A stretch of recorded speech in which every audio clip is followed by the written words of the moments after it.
The pressure to conform is a significant barrier to employee engagement, productivity, and innovation in workplaces around the world. As people climb the organizational ladder, they feel compelled to set aside their true selves so they can adhere to established norms and expectations. This widespread sense of disengagement is not just a feeling, it's a measurable impact on business performance. Social pressure is a major reason why conformity is so common. From an early age, we learn that fitting in by speaking, dressing, and acting in certain ways brings benefits like acceptance and inclusion. Psychological studies show that peer pressure can be so strong that it pushes us to make poor decisions just to fit in.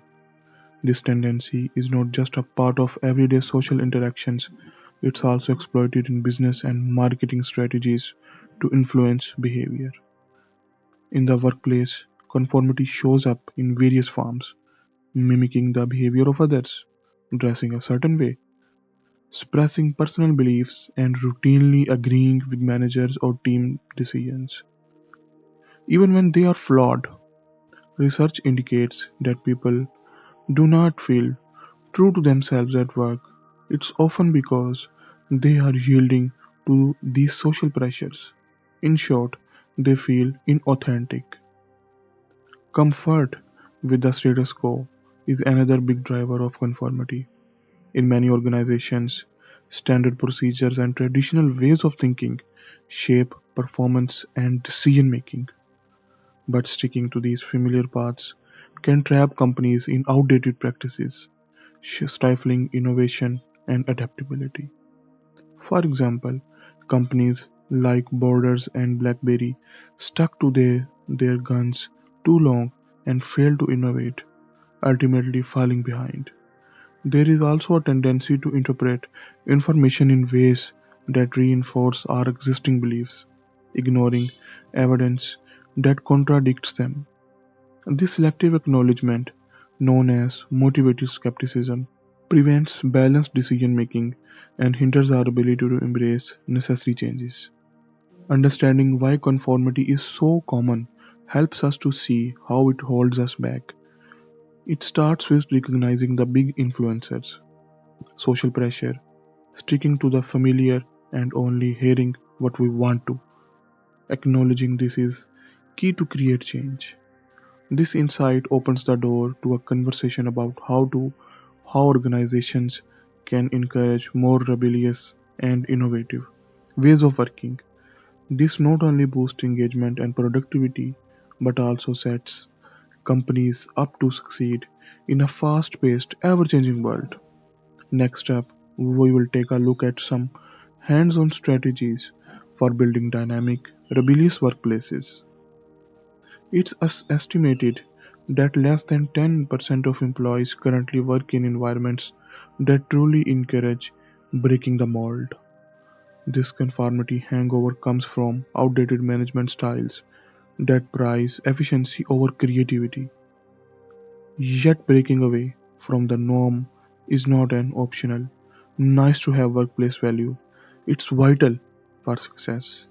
It sparks innovation, ramps up performance, and might even elevate someone's status within the company. Picture a person who starts into a business conference wearing red sneakers or a CEO who tours Wall Street in jeans. These individuals are not just making a fashion statement, they are seen as higher status. Boldness can translate into increased confidence, which fuels creativity and engagement.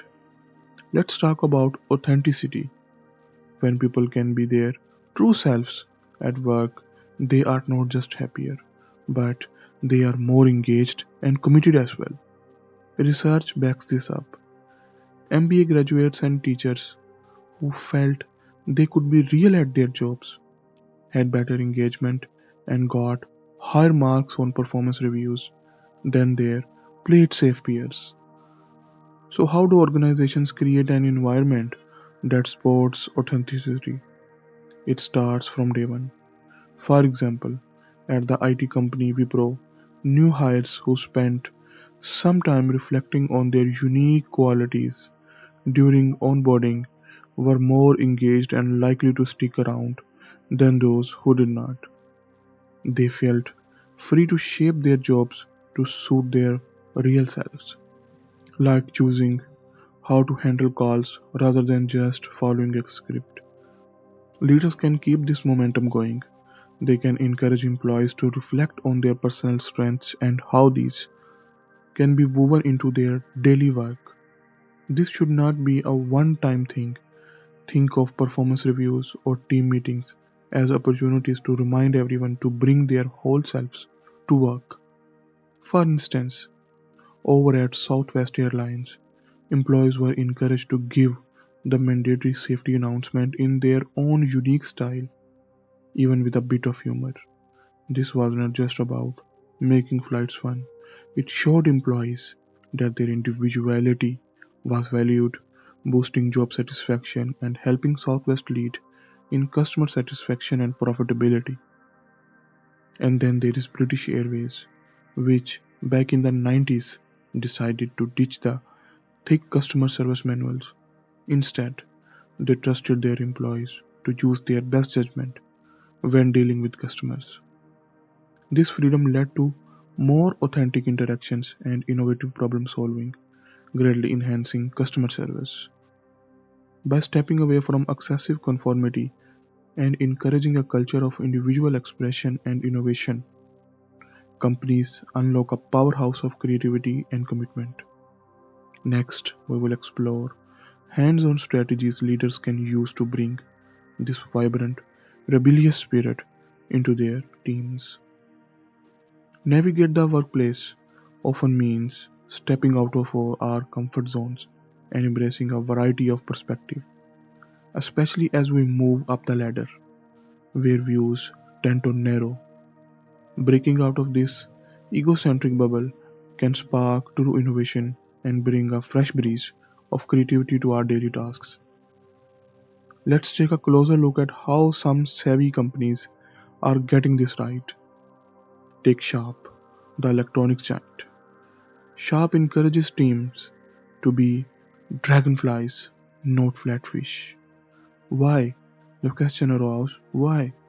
Because dragonflies have eyes that see in multiple directions with multiple angles, unlike flatfish whose vision is more limited. This metaphor pushes everyone at Sharp to look at problems from several angles, bringing a richer, more comprehensive approach to problem solving. Then there is the example of Be Good, a fast casual restaurant chain. The founders, John Olinto and Anthony Akil, have a novel training approach. Everyone, from the managers to the franchisees, learns every role in the company, from chopping veggies at the prep station to ringing up orders at the register. This does not just help each person understand the ins and outs of the business, it boosts team empathy and sparks some seriously creative ideas on improving the customer service. Language matters too. It shapes how we think and behave. Wall Street has its own twist on keeping traders grounded. It says, do not confuse brains with a bull market, reminding them that a soaring stock market is not necessarily a sign of their genius. Over at General Electric, leaders talk about planting seeds, a way to remind managers that their initiatives should bear fruit long after they have moved on. This kind of language helps keep everyone's eyes on the long game, encouraging a broader perspective. Diversity in hiring also plays a huge role. Consider Osteria Francescana, where the mix of sous chefs from Japan and Italy brings diverse culinary perspectives that fuel creativity and innovation. The restaurant benefits from having a team that's diverse in background and in their approach to cooking. Precision meets improvisation. Similarly, startups like Catch Fire thrive by valuing diverse problem solving styles during the hiring process, ensuring the team can tackle challenges from every angle. Lastly, it's crucial to question the usual paths. Leaders like Melody Hobson of Ariel Investments make a point of challenging their teams to actively seek signs that might suggest they are on the wrong track. And at the Chicago Board of Trade, investigators are trained to ask open ended questions, avoiding biases that might skew the information they gather. In short, widening our lens in the workplace doesn't just help us see better, it allows us to reach further. It's about creating a culture where diverse perspectives are actively sought out and celebrated. In the sweltering heat of an 18th century summer, a tale unfolds on the Virginia coast where the infamous pirate Blackbeard leads a bold assault on a merchant ship. Amid musket balls and smoke, Blackbeard, with daggers and pistols across his chest, epitomizes the image of a fearsome pirate. Yet beyond the acts of violence and theft, Blackbeard and his pirate crew demonstrate progressive leadership tactics that today's workplace can learn from. Pirates were surprisingly ahead of their time in practicing workplace democracy. Unlike the dictatorial rule on merchant ships, where dissent could lead to mutiny charges, pirates operated under a democratic system where the crew had a say in major decisions. They elected their captain, and other officers could vote on key issues, and even had the power to depose their leaders. This democratic approach ensured that all voices were heard, promoting cooperation and reducing the chances of conflict. Moreover, pirates understood the power of ownership. They drafted articles of each voyage, similarly to a modern constitution that outlined everyone's rights and responsibilities. These articles were agreed upon unanimously before setting sail, giving each pirate a personal stake in the journey's success. This sense of ownership was empowering, making each crew member feel valued and engaged. Diversity and inclusion were also remarkably advanced among pirates. Crews were often a mix of different races, religions, and backgrounds, with each member judged solely on their ability and commitment. Even in an era when slavery was rampant on land, pirate ships provided a space where black pirates could vote, share equally in the loot, and even lead as captains. This meritocratic system allowed pirates to harness wide range of talents and perspective, enhancing their effectiveness and adaptability. These lessons from pirate ships illustrate that when teams feel a genuine sense of participation, ownership, and equality, they perform better. Research involving over 800 employees confirms that when individuals believe they have an equal stake in their organization, they are more committed, satisfied, and productive. Embracing a pirate-like ethos could mean encouraging open dialogue, ensuring everyone feels they can contribute to decision making, and valuing diversity not just as a policy but as a cornerstone of team dynamics. Leaders today might find it useful to consider whether they are the kind of captains their teams would choose. Like the pirates of yore, modern leaders can succeed by fostering an environment where every team member can thrive, contribute to their fullest potential, and feel genuinely invested in the collective success. This approach doesn't just make for a happier crew, it creates more effective and successful organizations. Unlocking your inner rebel could be the key to unlocking your potential at work. This doesn't mean causing chaos. Think of it as constructive nonconformity, where deviating from the norm actually benefits your organization. This involves breaking the rules in ways that boost creativity, productivity, and personal satisfaction. Conformity, as we have seen, is often a default mode for many of us. From early on, we learn the importance of fitting in, and as we climb the professional ladder, the stakes get even higher. Organization often unknowingly push us to leave a big part of who we are at the door. This stifles personal growth and dampens engagement and innovation. So, what's the remedy? A dash of rebellion. Becoming comfortable with being a bit unconventional can enhance how you enjoy and excel in your work. Identifying what type of rebel you naturally are can help you harness your unique strengths and tackle areas where you might not be as strong. Whether it's resisting external pressures to conform or challenging your own tendencies to choose conform comfort over creativity, understanding your rebel profile is the first step. This isn't about labeling yourself as good or bad, but rather recognizing where you have room to grow and seize opportunities.